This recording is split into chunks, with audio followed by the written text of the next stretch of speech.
Here's one for you readers and writers alike. When is it ever time, to kill off a beloved character? That is coming up right now at fictionmentor.com. Beloved characters. Now, I'm a big Buffy fan. Some of you are still old enough to remember who Buffy the Vampire Slayer is. So I'm dating myself because that was a lot longer ago than I want to admit. But anyway, so I'm a big Buffy fan. I'm in general a fan of Joss Whedon's writing. And of course, nobody kills people better than Joss Whedon. I will refer you to Jenny Calendar in season 2. Holy crap!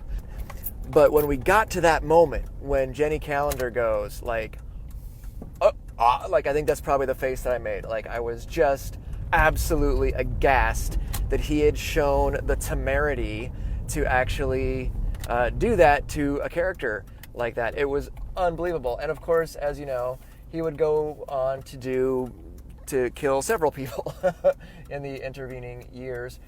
Some more important than others, but he didn't shy away from it.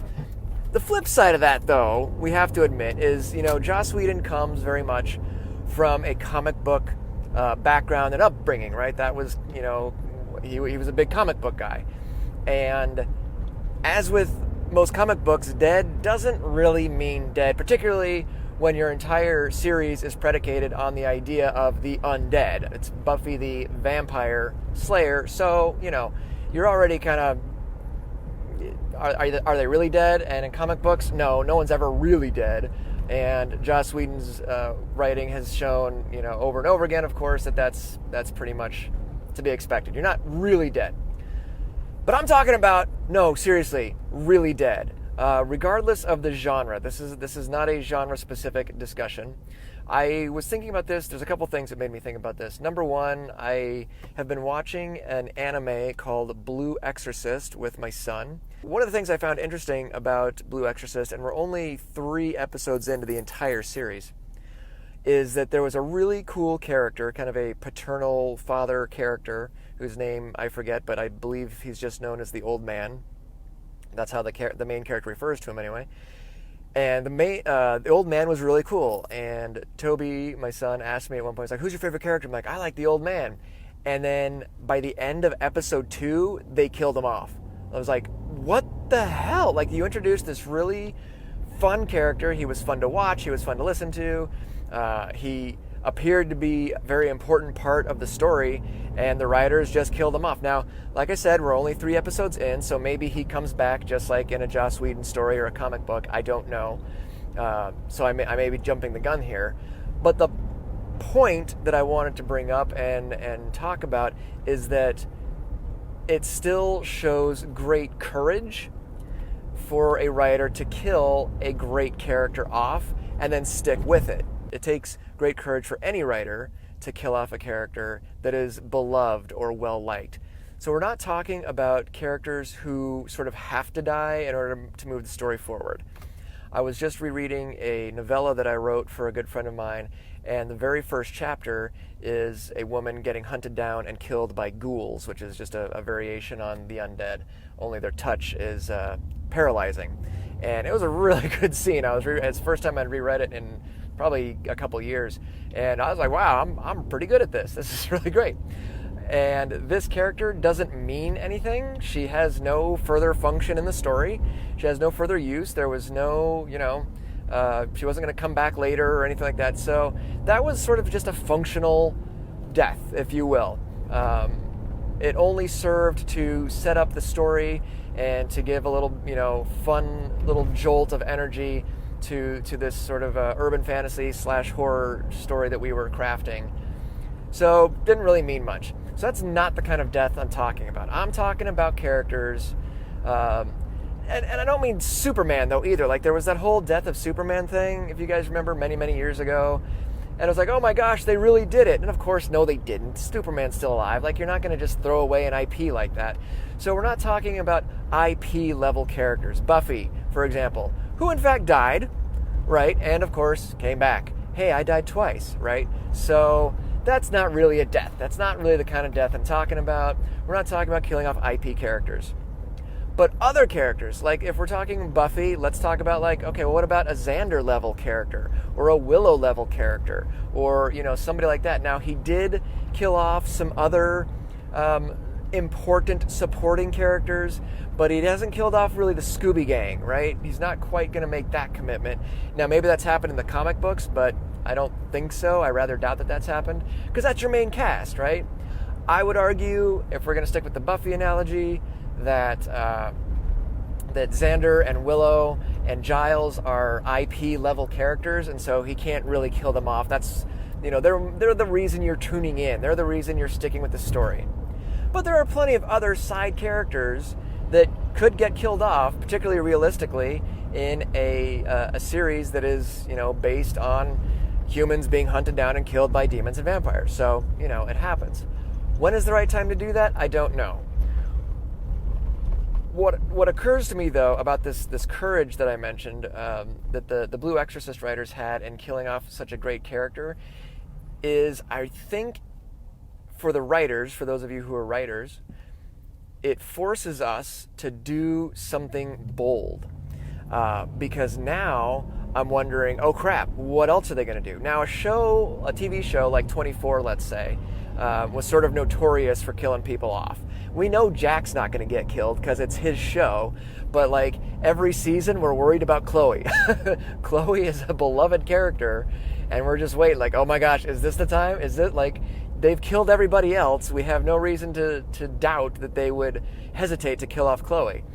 And I don't believe they did, at least as far as I got in the series. When we're talking about a 24 type of show or series or story, then like, yes, it's bold and it sort of takes courage, except in a show or a story or series like 24, you're anchored by your IP character, by your Jack Bauer, and everybody else, you just know they're going to continue introducing other people. That's just part and parcel of what you signed up for. So when a major character who's a major supporting character who's been around for 2, 3, 4, 5 seasons, like not George, I'm sorry. Who's the other guy who blew himself up? I can't remember now. Anyway, when someone like him goes, it's very sad, and you do the silent clock countdown and whatever, but it's not really a surprise. It's 24. They kill people left and right. But they're not going to kill Jack, and they're not going to kill Kim, They're not going to kill those characters. So what about, a major support like this old man character? Or, if we want to get a little bit more personal, let's talk about Mercy Rule. Now, if you haven't read Mercy Rule, you really should, because holy crap, it's really good. It's so good. You have no idea if you haven't read it. It is probably the best thing I've ever written. But some people get killed in Mercy Rule, and you don't always know for sure until the very end of the book which ones it is or which ones it's going to be. You just got to read the book. And I don't want to give away too much about that, but some of those deaths were very, very deliberately plotted, really from the beginning. As a matter of fact, there's at least one character, I can tell you right now, who was conceived, like her entire point of being was to get killed. That was the idea. That was her function in the book. So that wasn't courageous of me. That wasn't difficult for me to do. I mean, it's still hard to do because she was a great character. But that was just, that was her function. That was her purpose. But to take a series like Blue Exorcist and develop, and to take the time, here's the other thing about this for you writers, to take the time and invest a great character, okay? A great supporting role, who feels real, who we're given enough time to kind of develop feelings for, to come to enjoy and look forward to reading or watching, and then to sort of unceremoniously kill him or her. Sometimes it's ceremonious, but usually it's not. That takes guts, because now you're starting over. You've got to, you're showing the audience, number one, like in a show like 24 or Buffy for that matter, you're establishing for the audience, yes, I will do this and no one is safe. I appreciate that. As a viewer and a reader, I appreciate a writer who isn't afraid to pull the plug on a good character just to keep the tension high. by painting yourself into this corner, like, you can't come back to this character unless you're doing a Joss Whedon thing. And so that's forcing you, as the writer, as the creator god of your story world, to come up with something that's going to be equally as compelling. And that's a challenge. Like, you've already invested so much work into a great character, a fun character, a compelling character, and then he or she is gone. Now you're on the hook again to do it some more, particularly, again, if we're talking about a more long-standing series, like in a comic book or a TV show or a series of books, things like that. You're on the hook. You better come up with something that's going to keep people as engaged as they were the first time around with these great characters. I hope that makes sense. But I do think it takes guts.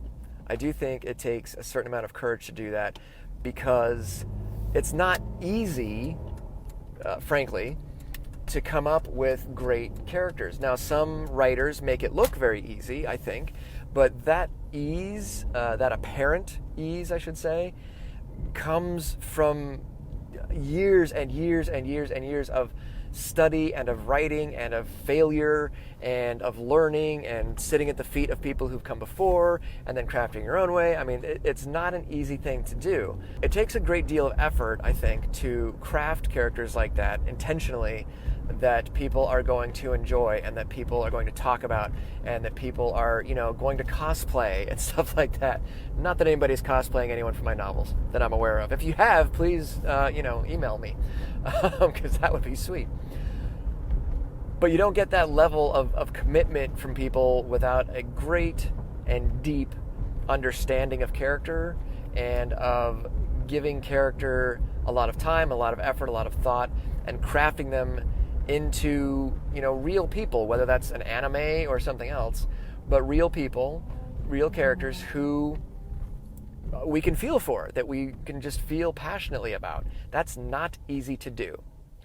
So again, point being, since it's not easy to do that to a supporting character, which we should, in my opinion, and then to kill them off is like, well, crap, now I've got to do all that work over again with a brand new character, and that's why I use the word courageous.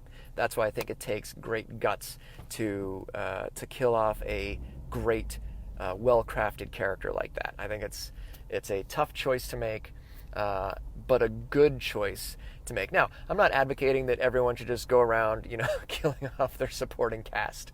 You can if you want to, and it depends on your genre.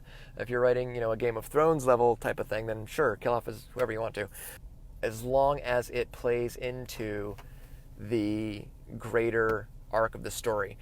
With Blue Exorcist, obviously, 3 episodes in, I have no idea where this thing's going, and it may go absolutely nowhere. But the writers having killed off this character, and again, quote unquote, painting themselves into a corner where they have to develop additional engaging characters now, I think is enticing, because now I want to see how they're going to do it. Like, you had the guts to do this. What else do you have the guts to do? And it is going to push them in a direction. And it, presumably, having not finished the series, presumably this particular character's death is going to be part of the greater arc of the story. That it's going to have impact on the protagonist. It's going to change the direction of the protagonist's life. That's it for right now. I'll see you tomorrow around 12-ish or so, and we'll talk about something else, okay? And this will be reposted in other places, in video, writing, and audio. Cool? All right. I hope you like it. We'll talk to you soon. Bye.